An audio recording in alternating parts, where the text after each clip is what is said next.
Hi எல்லாத்துக்கும் வணக்கம். Kitchen தாவத்திலிருந்து Mahesh. வீடியோக்குள்ளே போகிறதுக்கு முன்னால் என் வீடியோவை நிறைய பேர் சப்ஸ்கிரைப் பண்ணாமல் பார்க்குறீங்க. ப்ளீஸ் சப்ஸ்கிரைப் பண்ணுங்கள், அப்போ தான் எனக்கு மோட்டிவேஷனாக இருக்கும். இன்றைக்கி நம்ம குழந்தைகளுக்கு பிடிச்ச மாதிரி ஹாலிடே ஸ்பெஷலாக ஒரு கிறிஸ்பியான இட்லியை வச்சு சில்லி இட்லி செய்ய போகிறோம். சாப்பிட்றதுக்கு சூப்பராக இருக்கும். இது எப்படி செய்கிறதுங்கிறத பார்க்கலாம்.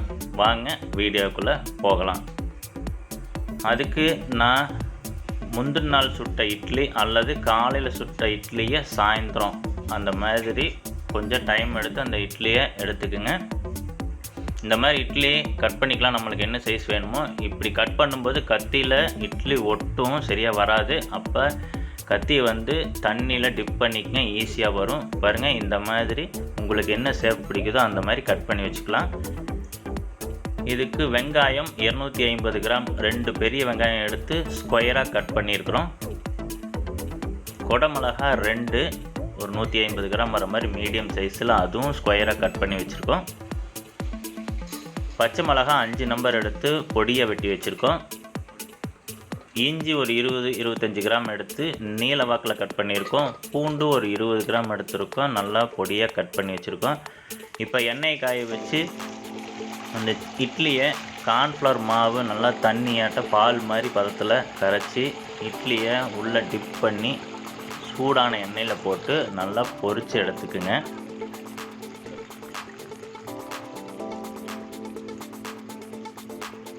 அந்த பொரிச்ச இட்லி எப்படி இருக்கணுங்கிறத பாருங்கள், நான் காட்டுறேன்.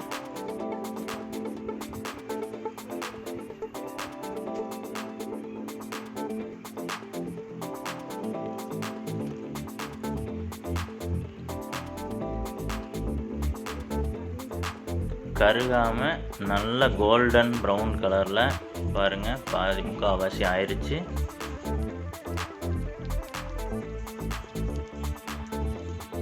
இந்த மாதிரி கண்டிஷனில் நல்லா கிறிஸ்பியாக கோல்டன் ப்ரௌன் கலரில் பொரித்து எடுத்துக்குங்க.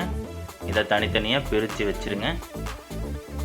இப்போ எப்படி செய்கிறதுன்னு பார்க்கலாம். அதுக்கு அடுப்பை பற்ற வச்சு ஒரு பாத்திரம் வச்சு சூடு பண்ணி ஆயில் விட்டுக்கிறோம். ஆயில் சூடான உடனே நீளமாக வெட்டி வச்சுருக்கிற இஞ்சியை போட்டு ஃப்ரை பண்ணுறோம். பூண்டு இது கருகாமல் மிதமான ஹீட்டில் வச்சு பண்ணுங்க.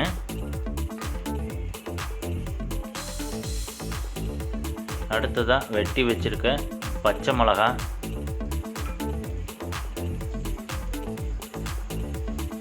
கருவேப்பிலை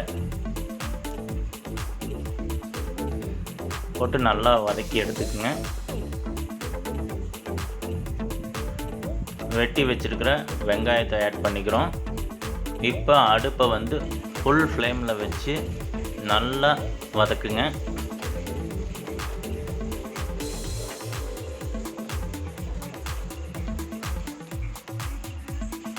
இதுக்கு தேவையான உப்பு ஆட் பண்ணிக்கங்க.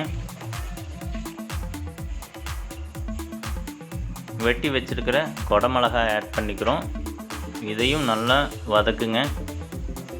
அடுப்பு ஃபுல் ஃப்ளேமில் வச்சுருக்கறனால நீங்கள் கைவிடாமல் கலருங்க, இல்லைன்னா அடிப்பிடிக்க வாய்ப்பு இருக்குது. பாருங்கள், ஒரு கலர்ஃபுல்லாக கிடச்சிருக்கு.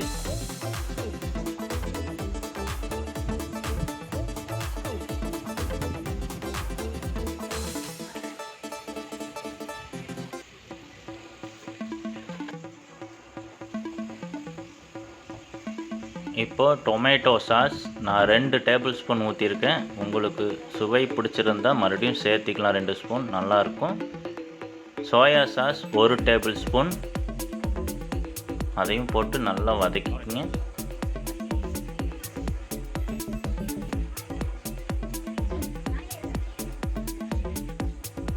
காரத்துக்கு மிளகாத்தூள் 1 டேபிள் ஸ்பூன் சேர்த்திருக்கேன்.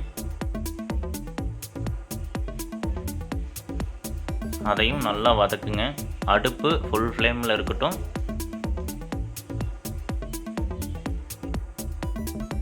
இப்போ கார்ன்ஃப்ளவர் மாவு 1 டேபிள் ஸ்பூன் எடுத்து நல்லா தண்ணியில் கரைச்சி இதில் ஊற்றுங்க. அதையும் போட்டு வதக்குங்க. இப்போ நம்ம அடி பிடிக்கும். அப்போ என்ன பண்ணுறீங்கன்னா தண்ணி ஆட் பண்ணுங்கள். நான் வந்து ட்ரையாக செய்ய போகிறேன், அதனால் 1 கிளாஸ் தண்ணி ஆட் பண்ணிட்டேன். உங்களுக்கு செமி கிரேவியாக வேணும்னா 2 அல்லது 3 டம்ளர் ஊற்றிக்குங்க. இந்த மாதிரி நல்லா கிரேவியாக வேணும்னா தண்ணி நிறையா ஊற்றிக்குங்க. நல்லா கொதி வரட்டும். இந்த மாதிரி தண்ணியில் நல்லா வேகட்டுங்க. இப்போ நம்ம ஃப்ரை பண்ணி வச்சுருக்கிற இட்லியை இதில் ஆட் பண்ணிக்க போகிறோம். அவ்வளோதாங்க, முடிஞ்சுது. இதை அப்படியே கிளறி விடுங்க, அந்த மசாலா எல்லா இடத்துலையும் பிடிக்கிற மாதிரி. அவ்வளோதாங்க, யம்மியான ஒரு சூப்பரான ஸ்நாக்கு காலையிலையோ அல்லது ஈவினிங் டைம்லையோ செஞ்சு கொடுங்க. இந்த ஹாலிடே டைமில் குழந்தைங்களுக்கு ஒரு டேஸ்டியான ஒரு வித்தியாசமான ஒரு ஃபுட்டு கொடுத்த மாதிரி இருக்கும். பாருங்கள் எவ்வளோ கிறிஸ்பியாக கலர்ஃபுல்லாக இருக்குது.